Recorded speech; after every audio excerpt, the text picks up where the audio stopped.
last time we caught up was Carolina Rebellion. So That's fill right. me in. What's been going on since then? Oh, just playing, just promoting the new album Fury, which we were talking about last time. Good to see you again. Thanks for having us back. And just getting out there as many shows as we can. It's the first show of this tour, which we're just starting. So we're going out for a couple weeks, headlining with some other buddies, and Through Fire, One Less Reason are playing with us, and then we go out with Skillet and Devour the Day, do that for a few weeks, and just play. You guys are absolutely road warriors. So what is like the one thing you can't live without on the road? Febreze. I've said it before, but it's so important. Yeah, Febreze. Coffee.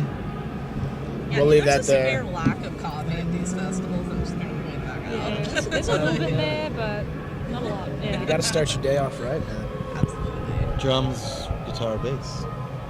Can't live without that. That is so very true. There it is. So in what ways would you say that Fury kind of, has the songwriting process matured for you guys at all? Well, I mean, it's a little different for obvious reasons, obviously, with Right. Brian. I know we've said that before, but just for anyone that doesn't know, working with Brian has been, just very different and in a positive way. He sort of injected a whole bunch of adrenaline into the process, and I've said this before, but we all had something to prove. So it had, that was when someone tells you you can't do something, you get even more determined. So there was that going on, we were just angry, and it ended up being a really angry album. It's great. I mean, the stage presence from you guys is so incredible. I mean, I was watching out there earlier, and the fan interaction, everybody's singing these songs like they're so into it. What is that like from your perspective to see that it's resonating so well with everybody? I mean, that's the best thing you can experience, because that's what really it's about. I mean, we do music because we love to play music, and we want to put out whatever message we have with any given song, and to have people that are actually singing it back to us, or whether they just wanted to learn the lyrics or whether it was a song that really meant something to them, to see that, and even still fresh, really, this is only the second tour off this album, and to see that the new songs are resonating well with everybody, that's the best thing you can feel. Absolutely. So my photographer had a question he wanted me to throw in for you guys. He just wanted you guys to talk a little bit about the meaning behind "Stick to Your Guns," because it really seemed to resonate so well with him, and he just wanted to kind of hear the story behind that. Well, it's really just about, I mean, you could say the title of the song, but it's going with just like what I'm talking about, doing what you love. There's always going to be things in life that are going to try to take you away from that. So many different instances, but it's just keeping your eye, focused on what you love to do and what you want to accomplish with it, and just sticking to it, and screw everybody else that tries to pull you away from that. It's really an empowering song, and that's why we made it our first single, because it just has a lot to do with what this band's doing right now. So I think it hit home with a lot of people. Absolutely. I just think it's one of those messages that resonates across the board. I think we all need that sometimes, just like that extra push, Sure. Yeah. Absolutely. So I mean, you guys have obviously visited a ton of cities across the world. And what is the most unusual thing that you've seen in a city? Is there any that you'd like to go back and revisit, even off the road? We played for a Rubik's Cube in Atlanta recently, and a Charmander. I guess that's a Pokemon. Yeah, it's a Pokemon. Okay. If you would have just said a Rubik's Cube, they could have just been picturing a Rubik's Cube on the floor. I was. We played the show for a Rubik's Cube. A guy dressed as a Rubik's Cube. Yeah. And people were dressed up. There was a Comic-Con type event, Dragon Con it's called, going on, and just everybody was just dressed up. So that was pretty fun to see, everybody doing their thing with that. So that was a recent one. The guy's name was Rubik, too. Did you talk to him? No. Yeah, Last his name was Cube. Rubik. Weird. His name is Cube. Not related to ice in any way.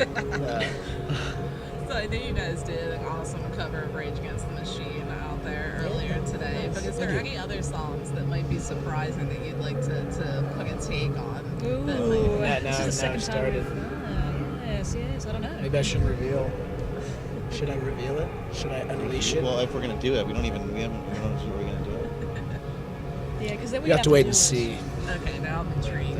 Yeah. It's not a hard rock band. No, yeah, we want to try to do something that nobody has done, Okay. which is pretty tough. You know, a lot of people cover Rage. This just happened to be a song that I knew all the lyrics to already, which is fortunate because there's a ton of lyrics. But we just jammed it once, and it just worked really, really well, and it went over well with the crowd. And everybody likes Rage Against the Machine, or the rock fans. And, so we want to try skewing that and try something that, as far as we know, nobody's really ever done. Put our own take on it, and we'll see what happens. So we have to wait and see. That's awesome. So have you guys had any strange celebrity encounters at a show? Is there anybody you've been surprised to find out is a fan of Sick Puppies?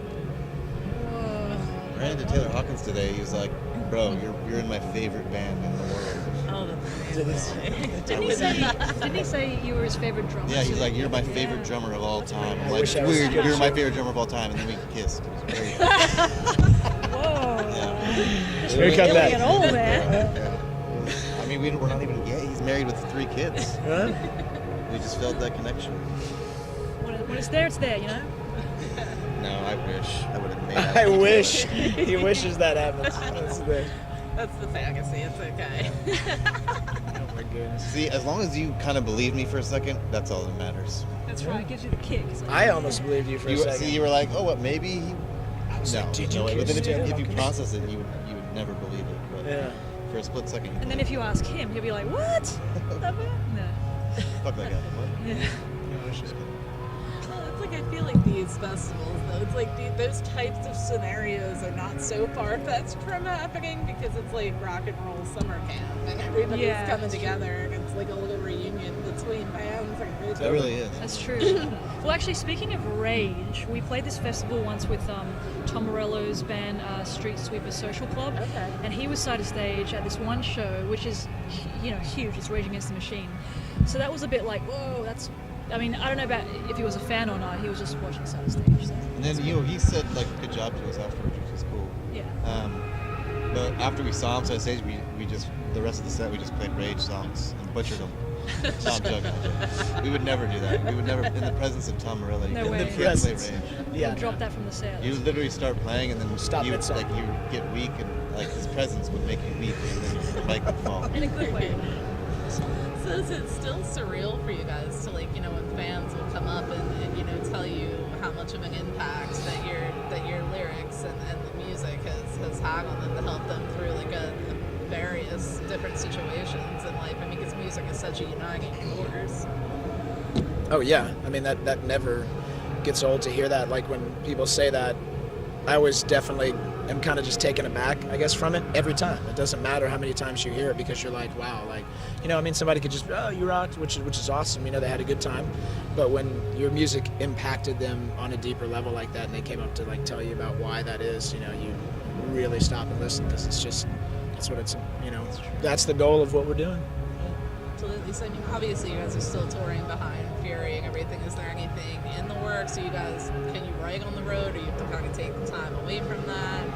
Oh, it's just pushing this. I mean, it's only been out for 4 months, so this is brand new. We're going to be on this bad boy for a couple of years, and I mean, you're always kind of writing little ideas here and there, and you keep it in store for the next album. But I always wonder if like inspiration sometimes will come from like different city that you're in, and that becomes like a character itself sometimes. Yeah, I mean, so many things in life spawn songs, obviously, so you kind of keep them in the bank for the next one. But it's about just pushing this right now and just getting it out to everybody.